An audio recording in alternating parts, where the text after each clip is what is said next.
Beneath the turbulent waves of the East China Sea, off the coast of Japan's southernmost island, lies a secret. A silent stone enigma shrouded not just by water, but by decades of fierce debate. Is it a breathtaking marvel of natural geology, or is it something far more profound? A ghost city. A monument from a time before recorded history, built by a civilization we have long forgotten.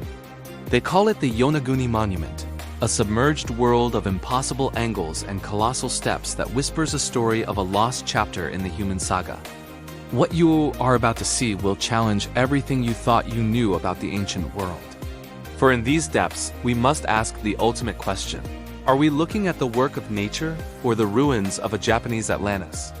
The story begins not in an ancient text, but in the modern era. The year is 1986. A local diver and tourism operator named Kihachiro Aratake is exploring the waters off Yonaguni Island, scouting for new locations to observe hammerhead sharks. As he navigates the deep blue, a shadow falls over him. A colossal monolithic structure rising from the seabed. It is immense, stretching for the length of a football field and rising as high as an 8-story building. But it is not the size alone that takes his breath away. It is the form. He sees what appears to be a vast stepped pyramid. Giant terraces, flat and expansive, are connected by what look like enormous staircases. The lines are unnervingly straight, the corners impossibly sharp, meeting at near-perfect 90-degree angles. It looks designed. Aratake is stunned. This is no ordinary reef. It is a silent stone titan resting in the abyss. He surfaces, his mind reeling with the implications. Has he just stumbled upon one of the greatest archaeological discoveries of all time? News of the discovery slowly ripples through the academic world, and with it, the great schism begins. The first to champion the man-made theory is Masaki Kimura, a marine geologist from the University of the Ryukyus. For years, he has dived the site, meticulously mapping its every feature. He is convinced that this is no accident of nature. He points to what he calls undeniable evidence of human intention. Let us descend with him into the heart of the mystery. As we approach the main terrace, we see what appears to be a wide road or pathway encircling the structure. Leading up from the base are the grand staircases, each step massive and uniform, as if carved for giants. Kimura directs our attention to specific features. Their formation he calls the turtle, a large stone that bears an uncanny resemblance to a giant sea turtle, a creature of immense mythological importance in Asian cultures.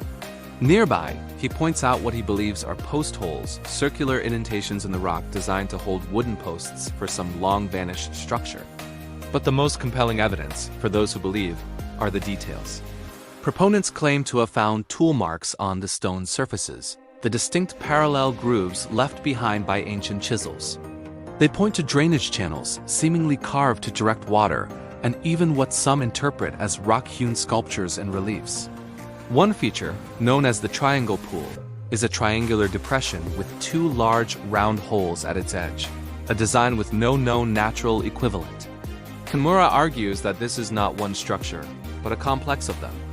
A main temple, a stadium, connecting roads, and smaller monuments, all part of a sacred ceremonial site belonging to a sophisticated seafaring culture. If he is right, the implications are staggering. Geologists estimate that for this structure to have been on dry land, the sea levels would have had to be much lower. This would date its construction to the end of the last ice age, at least 10,000 years ago. This is more than 5,000 years before the Great Pyramids of Giza, a time when mainstream history tells us humanity was living in simple, hunter-gatherer societies. A structure of this scale would rewrite our understanding of the ancient past, proving the existence of a highly advanced, organized civilization lost to the mists of time. A civilization that vanished when the great ice sheets melted and the oceans rose, swallowing their world whole. It is a narrative that echoes the timeless legends of Atlantis, Lemuria, and the land of Mu, a primeval golden age erased by a great flood. However, for every voice that speaks of a lost city, another speaks of caution, of science, and of the Earth's own strange power to create order from chaos. Enter the skeptics, armed with the cold, hard principles of geology. Robert Schoch, a geologist from Boston University, is perhaps the most prominent voice of dissent. He too has dived at Yonaguni. He has run his hands over the same flat plains and sharp corners. And where Kimura sees the hand of man, Schoch sees the elegant, and sometimes deceptive hand of nature. He explains that the monument is composed of sandstone from the Yayama group, a type of rock that is known for its tendency to fracture along very straight, parallel planes. This is due to its bedding, the layers of sediment that were compressed over millions of years. He argues that the region is one of the most tectonically active areas on Earth. The constant seismic activity, the powerful ocean currents, and the natural process of erosion can work together to break this specific type of sandstone in ways that mimic artificial construction. The grand staircases? They are simply horizontal bedding planes that have been sheared off vertically by faulting and tectonic stress. The 90-degree angles? A natural result of the rock's internal structures splitting along its weakest points. The flat terraces and straight roads? Consistent with large blocks of sandstone falling away, leaving a level surface behind. What about the more specific features? The tool marks?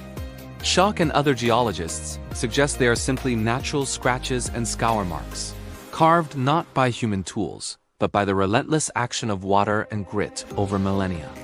The postholes are explained as potholes, naturally formed by swirling water and trapped rocks grinding into the surface. The turtle, the carvings, the faces some claim to see? The skeptics attribute this to pareidolia, the very human tendency to see familiar patterns and shapes in random formations, like seeing animals in the clouds. To these geologists, Yonaguni is not a man-made wonder, but a geo-fact, an incredible, awe-inspiring natural formation that happens to look artificial. They argue that if it were truly a city, we would expect to find other signs of habitation. Pottery shards, tools, smaller building blocks, human remains. Yet, despite decades of searching, none have been definitively found in direct association with the main structure. The mystery, they contend, lies not in ancient architects, but in our own desire to find lost worlds. And so we are left suspended between two epic narratives. On one side, a ghost of a forgotten world, a testament to a civilization that rose and fell long before our own, their memory preserved only in silent stone beneath the waves. It speaks to a primal human myth, the story of a paradise lost to the sea, a warning from a distant past. It forces us to question the very timeline of human ingenuity and to wonder what other secrets lie buried beneath the ocean's veil. On the other side, a story of the Earth itself as a grand architect. A tale of immense geological forces and the patient, relentless artistry of water and time. It reminds us that nature can produce wonders of geometry and scale that rival our own greatest creations, humbling our sense of importance in the cosmic scheme. It tells us that sometimes, the greatest mysteries are not those of our own making, but those of the planet we call home. Perhaps the true nature of Yonaguni lies somewhere in between. Some have proposed a terraforming theory, suggesting that the site was originally a natural formation that was then modified and enhanced by ancient people. Perhaps they carved and shaped the existing rock to suit their purposes, turning a natural wonder into a sacred space. This would explain both the grand natural scale and the small, seemingly artificial details. But there is no consensus. The monument holds its silence. It does not offer up its secrets easily. The Japanese government has never officially recognized it as a man-made artifact, leaving it in a state of academic limbo. It is a place of pilgrimage for believers and a fascinating case study for scientists. For the rest of us, it remains an object of pure wonder.